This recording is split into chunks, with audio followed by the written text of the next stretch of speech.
Hello! Day 8 of trying pilgrim hair growth serum. Day 8 కాబట్టి tip 8. ఇవాళ tip వచ్చేసి మన హెయిర్ గ్రోత్ జర్నీలో చాలా ఇంపార్టెంట్ టిప్. అదే హెయిర్ ఆయిలింగ్. హెయిర్ ఆయిలింగ్ అందరూ చేస్తారు. కాకపోతే కరెక్ట్‌గా చేస్తున్నామా లేదా అన్నదే ఇంపార్టెంట్. కన్సిస్టెంట్‌గా చేసుకోవాలి. నేనైతే రోజ్‌మెరీ ఉన్న హెయిర్ ఆయిల్‌నే యూజ్ చేస్తాను. మీకు నచ్చింది యూజ్ చేయొచ్చు. కాకపోతే రోజ్‌మెరీ ఎందుకు యూజ్ చేస్తానంటే అది మినాక్సిడిల్‌కి ఆల్టర్‌నేటివ్.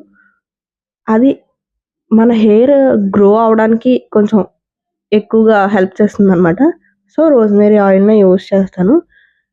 ఆయిలింగ్ ఎప్పుడు హెయిర్ వాష్‌కి 2-3 అవర్స్ ముందే పెట్టుకోండి. ఎందుకంటే మనం అలా ఉంచేస్తే మనం డాండ్రఫ్‌కి ఇంకా ఫుడ్ ఇచ్చిన వాళ్ళం అవుతాం. అమ్మ నువ్వు పెరుగు, అమ్మ నువ్వు పెరుగు ఇంకా పర్వాలేదు డాండ్రఫ్ అని చెప్పిన వాళ్ళం అవుతాం.